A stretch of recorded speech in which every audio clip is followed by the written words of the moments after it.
Hey, good Thursday morning, everybody. Welcome to the Volquest Mailbag podcast. As always, presented by our friends Exterior Home Solutions. A free estimate, you can give them a call today, 865-524-5888. Local and trusted since 1999.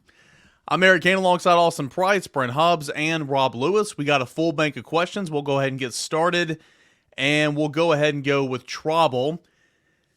Given our success on the field and supposedly our great NIL collective, we're at a point now to where you guys are ready to say recruiting is a weakness for this coaching staff. Austin, how would you respond to that?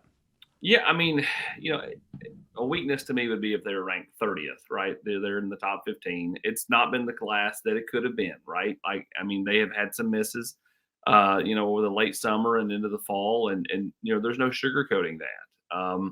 You know, do I think they can be better in some areas? Absolutely. Do I think they can, they can be more, I guess the intentional is the word about, just the relationship part of this. Absolutely. But I don't think the sky's not falling. The problem is if you're a Tennessee fan, you want to see them in the top 5 because you look up and they're 8th in the conference. They may be 13th overall, but they're 8th in the conference. And I think that's where, Tennessee fans struggle is like, hey, we're supposed to have this great NIL collective, and Tennessee does have a really good NIL collective. But at the same time, like they're, they've not closed out enough, however, to make you feel warm and fuzzy. Well, and here's the thing too: if you finish in the top 6, you might be 4th in the conference too, That's right? true. This is the hardest conference, best conference to recruit in. No offense to Michigan, Ohio State, Oregon, and some of the others that are out there. I think for me, it's about their ability to shut things down with guys better. Okay, and maybe that's being more aggressive. Maybe that's the inexperience of some guys on the staff. Maybe that's still an adjustment to some things. There's a lot of guys who visit here and it's great and it feels good, but then they go take a lot of other visits, and they look around at some things. And so that would be my thing is I don't know that I can't recall how many visits that somebody came out of that visit on a Sunday and it was over. Right, Austin? Like, Yeah. there's and I know recruiting's a little bit different, but I think there's some, particularly some in-state kids that you would like to see, that it's over sooner and they close the deal better. I look, if you're not getting better in recruiting, then you're getting worse. So you better be getting better because it's only getting harder in this league with the arrival of Oklahoma and Texas.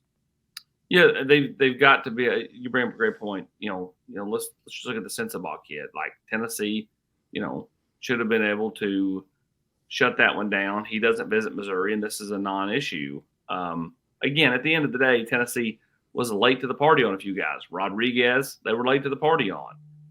Sensabaugh, late to the party on. And at the end of the day, these kids aren't dumb. They know that hey, like Tennessee's coming here at the last minute, and those schools that have been in there for the longest, and Missouri has been on Sensabaugh longer than Tennessee has, and same thing with Kentucky since he's committed there with Rodriguez. Those schools go back and go, we've been here the whole time. Where they been? Where they been? Sure. And then everybody starts to think, going, oh, it's kind of true, and things start to shift back the other way. So you can't throw a Hail Mary late in the game and just expect a lot of Jawan Jennings catches, right? Like most of them are incomplete. And so also let me ask you this. I mean, there's a lot of talk about the collective and there's a lot of notoriety about this collective. Okay. They've gotten notoriety from day one. Spire has about aggressiveness and, they've got this amount of money and the perception of the NIL is that they have, obviously just tons of funds and unlimited funds. And I do think they're solidly funded. I'm not suggesting that. But what I wonder is because of that narrative that's out there, does Tennessee get played some? Sure. That kids use Tennessee to drive the NIL value up, whether it's a transfer portal or a high school portal kid at another place because, well, if they're visiting Tennessee, we know they got lots of money. And that gets them more money from somewhere else. Does that happen from time to time? Yeah, I mean, it's happened a few times. Absolutely. Do I think it's the what goes on every time? No, I don't think that what you would consider misses or losses in this recruiting class. I don't think very many of those are because the kid was using Tennessee to get a bigger NIL offer. Does it happen? Yes. But do I think most of this class, which has been a headache for most of us, have been that way? I don't believe that. Okay. Just curious. All right, let's go next to Wake Vol, and this is a good one, a funny one. Rob Lewis, I want you to answer this one first. Which one was more embarrassing? Derek Dooley's golf cart and Red Dog, Butch's trash can, or Pruitt's face gator? And I will go with a tie. I don't know, man. The trash can was horrible. That's it. That's the answer. But the Dooley stuff, I mean, it just wasn't as well publicized. Not as many people knew about it, and it was confusing. Jeremy's face gator was, I mean, it was COVID. I mean, he had to wear it. He wanted to wear that thing. They basically fined him or whatever, and he said, okay, then I'll just be a smart ass. And then he put it up there looking like ET. So, I mean, I think it's got to be anything with Butch, but man, Dooley's just, I think Dooley gets a little bit of a pass because some people have forgotten, and some of that stuff was not as well publicized as the goofy trash can. Do the basketball balls play at Arkansas this year, Rob? AP, that's a great question. If they do, I'm thinking you and I go out, we hit up an Arkansas State game before on the way out. I hate everything about this idea, and I've not even heard all of it yet. we hang out with Butch. I'll take you to dinner. I'll buy. You guys can kind of mend fences. I don't know that. I'm trying to think how much money somebody would have to write, what the check would be for me to go to dinner with Butch Jones. Pictures live forever. It's not insubstantial. All right, Sam Smith 2233's got a couple of questions here. I'm going to start with February 14th in Fayetteville, by the way. I'm going to start with his last one here about who's got the advantage in the Citrus Bowl when Iowa punts. Is it the Iowa punter or Tennessee punt return? I mean, I like Tennessee's punt return, obviously, with D. Williams, but Iowa's punter won the Ray Guy. He's really, really good. I don't have the stats in front of me, but I think he had like 25 punts that went 50 yards or more this year. He's solid. So I'll probably give the edge there because he's really good. We'll go back up to the top. Rob, greatest coach in Kentucky basketball history. Is it Billy Clyde Gillespie coming to Thompson Bowling Arena at Food City Center this Thursday? What do you need to see out of the freshmen in order to feel confident that they're going to get some run in SEC play?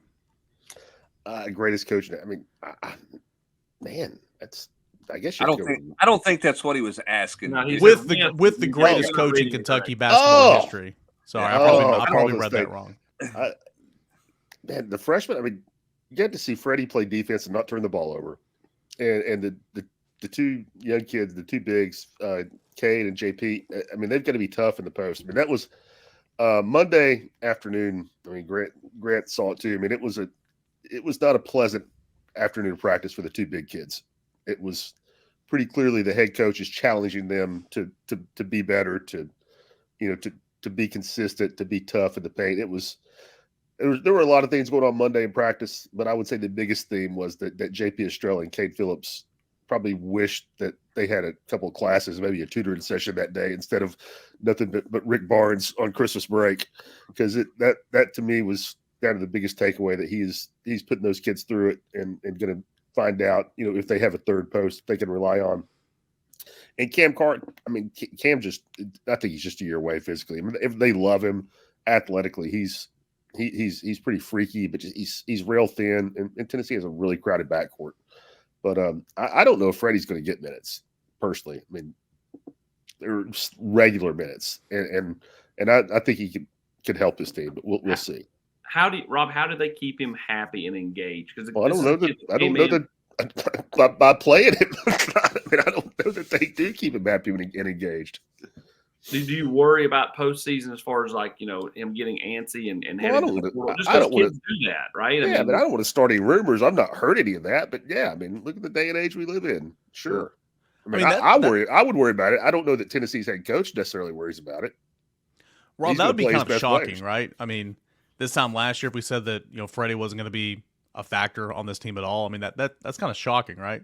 It would be shocking if we said it this time last year. Yeah. But this time last year, Tennessee, Santiago Vescovi hadn't come back. Josiah Jordan-James hadn't come back, and you hadn't added Dalton Connect, the best player in your team, out of the transfer portal and thrown him in the backcourt. And Jordan Gay. I mean, there's if Tennessee's roster looked like this last year and Freddie knew all these kids were going to be here another year, I mean, Freddie DeLeon probably wouldn't be at Tennessee. And that's, again, I'm not trying to create anything. I'm just saying, there's 4 guys that are playing in front of him that weren't on the roster when he signed.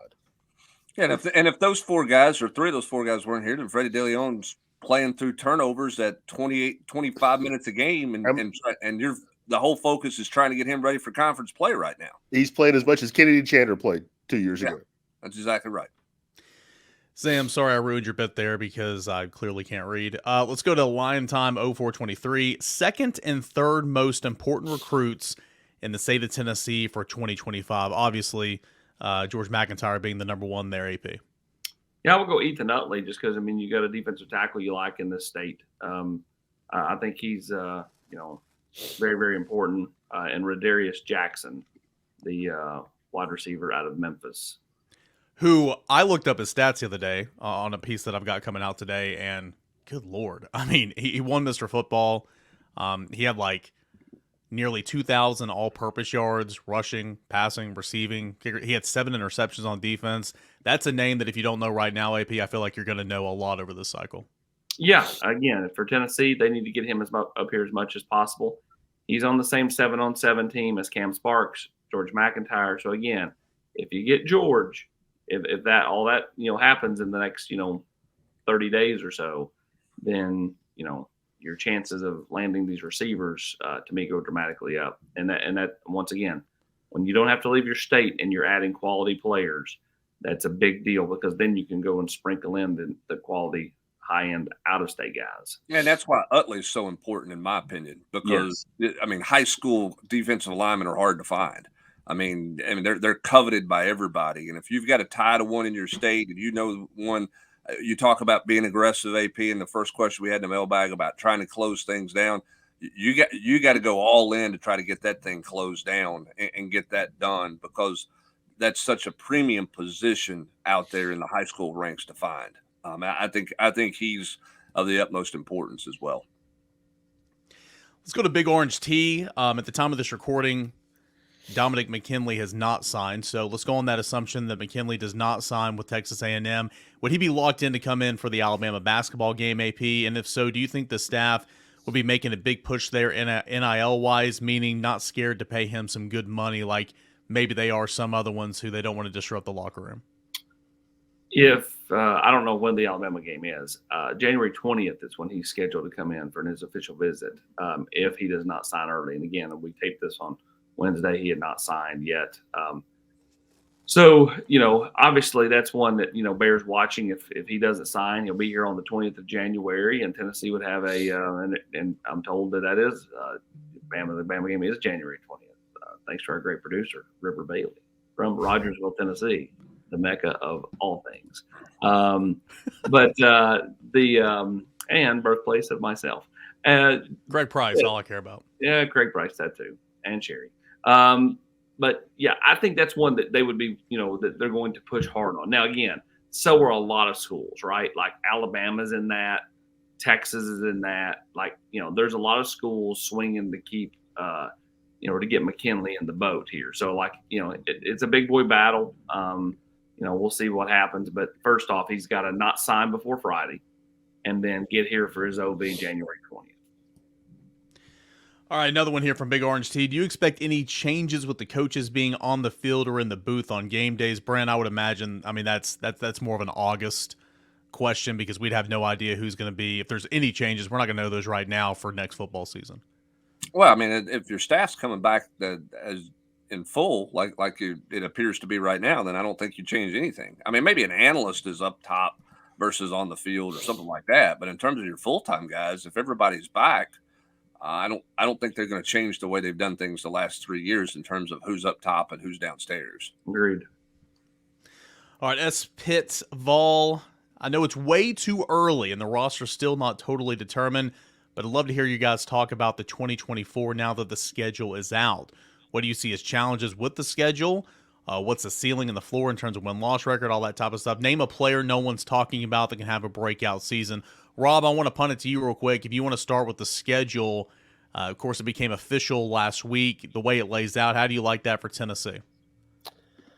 I mean, it's always going to be tough in the SEC, but I mean, as somebody, Britt too, and AP and you that has watched this team forever. I mean, it's just neat to to see it, or at least for me anyway, to see Oklahoma on there. But that's the first thing that jumps out at you. I mean, you're opening conference play at Norman, Oklahoma. I mean, that just seems odd on a lot of levels. And then I guess you're getting your first two are Oklahoma and Arkansas. It feels weird that you're not going to play Florida, Georgia, Alabama, one of your traditional foes until, what is Florida, the third SEC game of the year? Yeah, middle of October, you got Florida, Alabama back to back. I mean, without getting into matchups or anything, it just feels strange that, you're jumping out of the gate and you're not going to see one of your traditional rivals until October. But, as far as matchups go, also, I don't think that's a horrible start for Tennessee. But, Oklahoma's going to be breaking in a new quarterback. Road trip's going to be tough, but Tennessee's going to be breaking in a new quarterback too, but one that everybody cannot wait to see. But I just, I think it's going to be neat and to have that kind of flavor in there. But is he talking more about matchups? Is it what you guys think? I mean, for me, I think it's more about how you look at this roster, what you know now versus a schedule that's ahead. Not necessarily the specific matchups. For me, AP, it's the fact that you play 3 of your first 5 on the road with a new quarterback. And I think that's the challenge, and that's the question is, what is the maturity level of this football team? That's why I think it's important Cooper's back to help Nico out, because where's he going to help him out the most? He's going to help him out the most in Norman, Oklahoma. Not against Chattanooga at home to open the season, but week 2, AP, that NC State game on the road, just the things that you have to do early on the road, you're going to have some maturity. And I think that's the biggest challenge with this schedule. I don't mind where teams are slotted in terms of you got this 2 teams back-to-back, open dates here and there. The challenge for this team is that you have 3 of 5 games on the road with a new quarterback. Yeah, and in that game against Oklahoma, Heupel going back to Oklahoma, that's the storyline too. But from a recruiting perspective, it's 2 of the top quarterbacks in last year's recruiting classes, right? Like Nico versus Jackson Arnold. I do love the one thing I don't like is what you just said, that you have the neutral site game against NC State, and then at Oklahoma, and then at Arkansas to start SEC play. Now, one thing I do love that in between those 2 road games is a bye week. So that gives you a time to adjust and kind of work on some stuff. And it's not boom, boom, right? Back-to-back road games. I also really like the fact that Florida's later in the year. You push it back 3 weeks compared to what it has been. And how different are they, right? Like, I think, I like that your big rivals are now mid-October to late October and then in November. Yeah, I tell you one thing. I mean, this is a quibble, but if I'm a fan, I don't like. You don't have a big home game until that Florida game in the middle of 6-8 weeks into the season before you really get to see Neyland get cranked up. Like, I don't like neutral site games. I don't think anybody likes neutral site games, but I do like playing a competent NC State team who got an upgraded quarterback. I think that's going to be a challenge before you go to a true road environment 2 weeks before at Oklahoma, and then, of course, Arkansas coming after that. So, I mean, yeah, it's all challenging, but I do like that you're going to square up against a competent opponent before you hit your stride into SEC play, whereas this year Tennessee went to Florida and fell flat on its face because it wasn't challenged beforehand. And I think that NC State game is going to be a challenge, albeit it's not a true road environment, but it is going to be a neutral site game. The back end of this question, is there a player that no one's talking about right now that you could see having a breakout campaign in 2024? That nobody's talking about. I'm curious to see what John Slaughter looks like at safety. I mean, any of those young corners, we're going to get to see them, in the bowl game here. But I mean, when you look at this roster and you look at this team for next year, there's some young corners, young defensive backs that are going to have to step up and come out of the blue because those guys didn't play. And I'm not going to go down that road, but they just didn't play a lot of snaps this year, so you haven't seen them, Eric. So for me, it's got to be somebody in the secondary if this defense is going to be what you want it to be, because those are all going to be, a bunch of newcomers back there. AP, I don't know if we can consider him a guy no one's talking about, but I mean, Cam Seldon's going to have a huge role on this team next year. Yeah, I mean, I would consider him that. I mean, like, he just, he, a handful of carries this year. So I mean, like, yeah, I mean, I guess, I mean, I kind of would, right? Like, I just feel like anybody that didn't play a substantial amount this year, I consider them, I mean, I think there are people, you could label him someone people are excited about. I don't know if anybody's really talking about him though, right? Like, I think, getting all this run in the bowl game potentially starts that for heading into next year. And I know everybody's talking about him right now, but McCoy, the corner out of the transfer portal, I think he's a player. And I know that doesn't really qualify for the question, but I'm excited to see him play. We got a whole lot more coming up next, but first I'm going to get a word from our proud sponsors. Take it away, Brent Hubbs, Exterior Home Solutions. Your roof, it's the most important protection against nature for your home or your business. That's why I trust the experts at Exterior Home Solutions. Been a while since we've seen you up on that roof there, Hubber. I look forward to trusting my good friends at Exterior Home Solutions here in the next calendar year because we're heading into roof replacement time at our house. And so I look forward to those guys taking great care of my family and taking great care of this house here that I'm in. So it's time to get one of those. So those boys are going to be out in early part of the next calendar year, and take care of us. And they can take care of you as well. Give them a buzz. And I'm excited to see the new commercial that's going to come from that. I'm pumped up about about that. I will not be on my roof for that commercial. I can promise you that. If he is, the next commercial will be for Exterior Hip Solutions, maybe.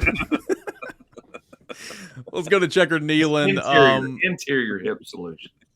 Let's go to Checker Nealon. Are the realistic expectations for this team over the next 2 years set at making the playoffs at least once in the Nico era? I mean, AP, I would say yes, right? I mean, you're taking 12 teams. Yeah, it better be, because, I mean, you want to be where you were in 2022, 10-win season, New Year's 6, knocking on the door of the college football playoffs. If you are what you were in 2022, you are in the playoffs. So over the next 2 years with the Nico era, absolutely, that should be the expectation. Yeah, I mean, it should be the expectation next year. Like, you have a lot of veterans returning on both sides of the line of scrimmage. You have a quarterback that you're super excited about. You've added some nice pieces in the portal that can help you next year. Yeah, the goal should be to be in the top 12 or top 11 at this point next year. Puts a lot on the quarterback. It does. I mean, the quarterback's got to live up. I mean, you're talking about pressure on a guy. I mean, you got to live up to the billing in a hurry, because I agree with you. You got a lot of experience in the trenches, a lot of things line up, but to get there, the quarterback has to be really good if that's going to happen for Tennessee. And you got to have some other pieces come to the forefront, right? I mean, replacing Jalen Wright's a big deal. Replacing those two tight ends are a big deal. I mean, there's some things you've got to do to get right, but it starts and centers around the quarterback if Tennessee's going to have a chance to be there, and that be their expectation for next year. All right, we'll jump to Minnesota Vol. It says there's been a lot of talk about the past season, Joe Milton, how he's going to test, perform, combine, bowl games, all that type of stuff, Senior Bowl, measurable strength, all that. But how do you think, Brent, he will perform when you get in front of a chalkboard, a whiteboard, and start breaking down plays with, members of the NFL brass and front office personnel? How do you think Joe Milton will perform in that aspect of the evaluation process? Oh, I think GMs and coaches are going to like his personality. I think he'll handle himself well there. I think he's smart. I think he understands the game. I think what's interesting that's developed and I don't know the name of it. Somebody can Google it right fast if they want to. It's this new test for quarterbacks that's replaced the Wonderlic and whatever, and it's the processing test, right? It's the deal about how quick you process information. How well do you score out of that? I think that's going to be a fascinating test and a test result, because there's a lot of NFL teams that believe in that test, that they believe in that test big time, because you have to make such quick decisions playing that position. I think that's going to be a question people want to know. How quick does Joe make decisions on the field when you watch him on tape, right? How quick does he get through all of his progressions and all those types of things? I think that test is something that will be largely centered around kind of where Joe Milton's draft stock is, because the measurables are going to be there. The personality is going to be there. I think he's good on the board. I think a lot of people want to know about how quick does he process under fire. Let's go back to line time 0423. Rob, Ole Miss Basketball, anything to worry about? Easy schedule so far, but they've looked competent. Yeah, I mean, I watched them play. I've watched them play. I guess the NC State game, pretty much most of that in the SEC Challenge, and this past weekend. Golly, I forget who they played the other night, but watched a good chunk of that one. And Matthew Morrell, I mean, just a really good that he's personnel wise. I mean, he's the guy that jumps out at me for them. I mean, just a veteran guard, been in this league a long time. I don't know about worry, but to me, they look like they're probably an NCAA tournament team, which I wouldn't have thought that necessarily on the front of the season. And Chris Beard has shown, beyond a shadow of a doubt, that whatever else the dude can coach basketball. So yeah, but I think there'll be a problem for some people, but I don't think. Maybe I could look silly. I don't think they're going to compete, to win the league. But yeah, I mean, Oxford will be a tough place to get a win this year. All right, DAVol69 wants to know, as we head into year 4, how do you explain the fact that not a single recruited high school O-lineman here has made a move to get any meaningful playing time under this staff, Austin? I would explain it that they've not recruited well enough. I mean, they just haven't. They've taken players that haven't been able to get over the hump from a developmental standpoint, and they're just not ready yet. And so it boils down to recruiting. I think the line position's a place they've recruited a little bit better this year. And look, I mean, I think Glenn's a fantastic developer, fantastic coach, but you still have to have, moldable clay. And then, right now I just feel like that's where they've kind of come up short since Hype's been here is recruiting offensive linemen. Now, again, I do like the offensive linemen in this year's class, but it's also unrealistic to think, Hubs, that these guys are going to walk in as 18-year-olds and be a factor. Now, the question is, can you take all these older guys that you have, get through next year, but take the next year with this group that are about to walk in as freshmen and say, all right, let's build it and get a bunch of you ready for 2025? Because I think you're going to have a few of these guys step up and be ready as redshirt freshmen or true sophomores, a year from now. Well, I think a couple of things. One, you've got to find out really quick, hear about the Vyson Langs and the Shamir Ross and those guys. I mean, I'm not ready to just cast complete judgment on whether those guys can help. That class isn't bad. We'll have to see where their development is. The reality is for the 24 season, the upcoming 24 season, there is no thought about a bunch of veterans coming back, right? I mean, that it's the last ride for Cooper.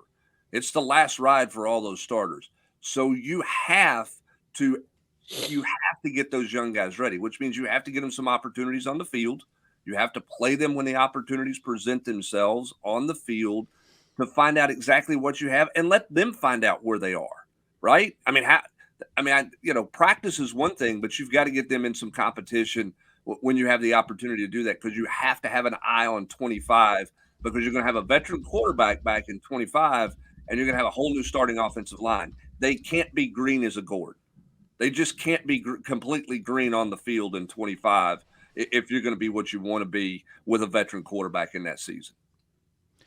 All right, let's go to Dub P17. Going to play this game called Choose a Door. We did it last week, and here are your doors, Rob Lewis. It's theme music for this. We need a little I know, yeah. What's more likely to happen to help this basketball team to reach the Final Four? Door 1, a freshman step up in a meaningful role, whether that's Estrella, Phillips, Freddie. Door 2, team improving outside shooting percentage, Santi, Gainey, Zakai Ziegler, etc. Or Door 3, Dalton Knecht continues to grow more comfortable and routinely dominates offensively. Rob, which door are you taking? Yeah, 3. I don't know what 3 looks like in numbers or how you measure that one. So I'll go with 2, but pretty easily. I mean, and it's very simple. It's because Santi and Zakai are both shooting under 30% right now from 3, which I just would bet you a lot of money that doesn't continue. So I think they'll get better there. And as far as the freshmen, one of those 2 bigs is going to have to play. I mean, you got to have 3 post guys, but I don't know that Rick is to the point now where he's saying, all right, JP or Kent, I know Rick's not to the point where he's saying, all right, you're getting 8 minutes a game, or, you're getting 4 minutes each half. They're going to play when Tobey and Jonas are in foul trouble and or, doing something that's making the head coach's blood pressure go up.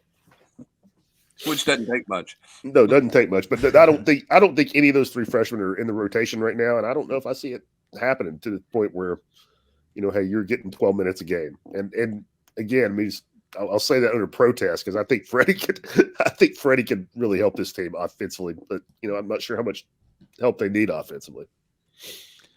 All right, let's go to Vol Catfish. Can Jake Merklinger be a legitimate backup quarterback as a true freshman, Brent? I don't think we know the answer to that. I think that's why Gaston Moore is an important piece to the puzzle for Tennessee. I mean, I'm not going to put that on. I've not seen Jake Merklinger. I don't know what he can do. I think he's got talent. I think he's got skill. I think he fits this offense in a lot of ways. But I don't know where he's at. I think that's why Gaston Moore is important for this team because he can operate and manage things, particularly early in the year. We'll see how Jake Merklinger develops, what he gets done in spring practice, and all those things moving forward. But I can't sit here on December the 21st and say, oh yeah, he's their backup quarterback. I mean, I just don't think that we know enough and have seen enough in terms of his adjustment in this offense to know that. Particularly when Gaston Moore knows the offense, like he knows what to do and he can execute it. And there's certain things they can do with this offense where the quarterback doesn't have to be an NFL guy, right? He doesn't have to have elite arm talent in order to make this offense go. AP, some people have been asking if Gaston Moore does open next year as the backup quarterback, would that mean he gets put on scholarship? I would imagine, and correct me if I'm wrong, with where you are scholarship numbers-wise and with name, image, and likeness right now, the answer is probably no. Is that correct? I would not think so. Okay.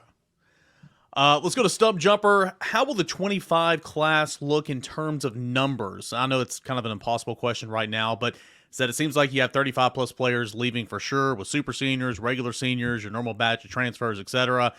Is Tennessee likely to take 30-plus high school kids and crack the top 5 like Tennessee did in 2015?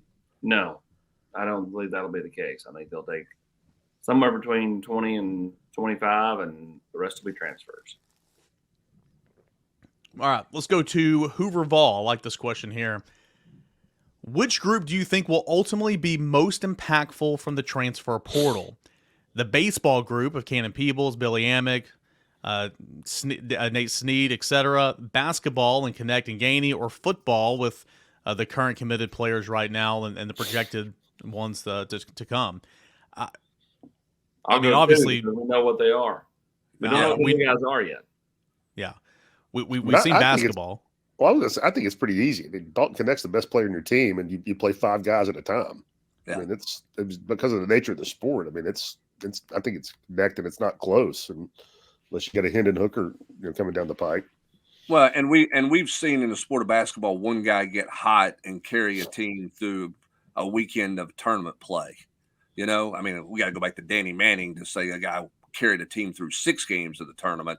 And I'm not saying Dalton connects that, but Rob, I mean, we have seen in that sport, one guy gets hot, gets going on a weekend, and next thing you know, you're, in a regional championship, or you're playing in the Final Four. So the impact of one guy in that sport is so vastly greater than it is in the other 2 sports. Unless it's a quarterback, then it's a conversation. But if I was going to say there's no quarterbacks coming in for Tennessee football this year, but Connect could play like a quarterback for Tennessee basketball, or Billy Amick, his presence in the lineup routinely over 60 games could have that effect. You know what I'm saying? But I mean, I think the easy answer is going to be basketball because we've at least seen it right now.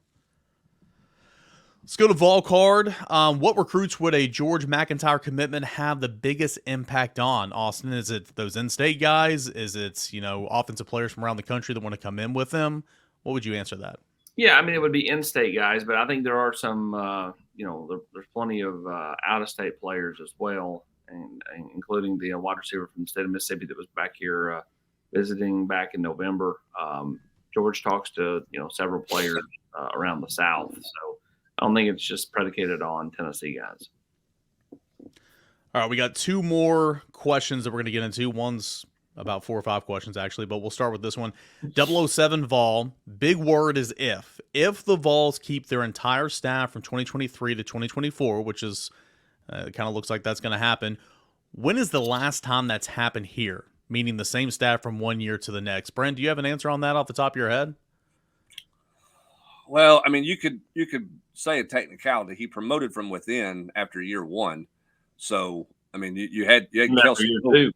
Yeah, you had Kelsey Pope on your staff the last 2 years. I mean, they weren't new guys that you brought in that you had to teach them your way of doing things. So technically you could say it's kind of happened the last 2 years because he's simply promoted from within.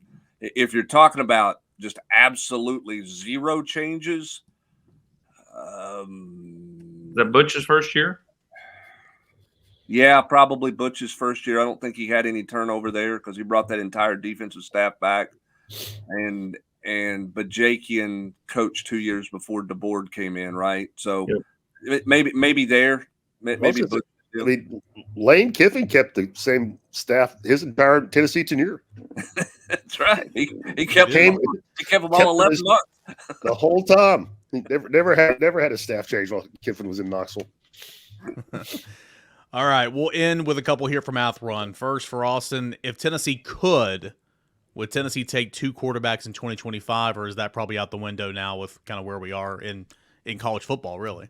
Sure. If they could, they would, right? Like, I mean, like, in a perfect world, they'd like to be able to do a lot of things, but sometimes it's just not realistic. Yeah, I mean, if you've got Nico and you've got Merklinger and let's say George McIntyre's in there, is there really a fourth one who's going to say, "Hey, I want to come"? Well, they're wanting to put Madden in there too. Like they're wanting to add Madden too. Like newsflash, what did Nico want coming out of high school? You think Madden want to come for free? I mean, come on. I mean, like, you know what I mean? Like, I just don't. I think it's hard. I think it's hard to sign 2 high-profile quarterbacks. I know we're talking prep right now, but everybody's saying, well, Ole Miss brought in multiple quarterbacks last year in the portal. Ole Miss did this. And I would love to get all those guys in a room and ask them if they thought they made the right decision. Correct. They brought in a couple of guys who thought they were going to play who never got on the field, didn't play a snap of football. Yep. Yeah. And Jackson Dart was not promised. He had a heck of a year. He was not promised the starting job, at least publicly, when all those guys came in. Plus, also, Sanders is academically ineligible. Doesn't matter for this conversation, but I just thought that was interesting going into the bowl game. Tate McCullough, is he going to play every snap in the bowl, Austin? Until he doesn't, I'll say yes. Depends on how the game goes. Yeah, I agree with that. I would imagine yes. He's up a couple of scores. Give him the curtain call, man. Give him the curtain call. Put him out there for one. Give him the six snap count curtain call on the final drive. See, Rob, I think if Tennessee's up multiple scores, Tank plays every snap, and they'll take Andre Turrentine out. I think if Tennessee's going to win the game, they put Tank out there and let him take the victory formation snap. From the Wildcat? From the Wildcat. All right. Do you see any portal movement or high school recruit activity closer to the second signing period? I mean, you're talking about bringing in a big-time defensive lineman January the 20th if he hasn't signed. I think there's a potential add or so out there in January. Yeah, I think you keep an eye on it. I mean, I don't think you rule out a portal move here or there. I mean, again, it depends on where Tennessee's at numbers-wise. Is anybody else going in the portal for Tennessee at post bowl game or anything like that? I mean, that's something that you got to always be mindful of. So I don't think you close the door and rule that out. But we know January is much more about next year's recruiting class than it is about this year's recruiting class because basically you're done, with the exception of 1 or 2 guys and maybe a portal guy or 2 out there. And then finally, the last question here from Mouth Run. With Peely coming back, are we closing the door on adding another linebacker to the team? Yeah, I mean, AP, getting Peely back is essentially your transfer portal addition this year at that position. Correct. Had he not come back, Tennessee would have went to the portal. He came back. And I think for all parties involved, Peely's been in the room. He doesn't rock the boat in the room. Yeah. All right. Really appreciate you guys for sending in all of your questions as you do each and every week here for the Volquest Mailbag podcast. Big thanks to Exterior Home Solutions, local and trusted since 1999. If you have a need like Brent Hubbs this spring for a new roof on his house, you can give them a call. The number for a free estimate is 865-524-5888 or visit them online at exteriorhomesolutions.com. For Austin Price, Brent Hubbs, Rob Lewis, I am Eric Kane. Appreciate you guys, as always, for listening to us here on the Volquest Podcast.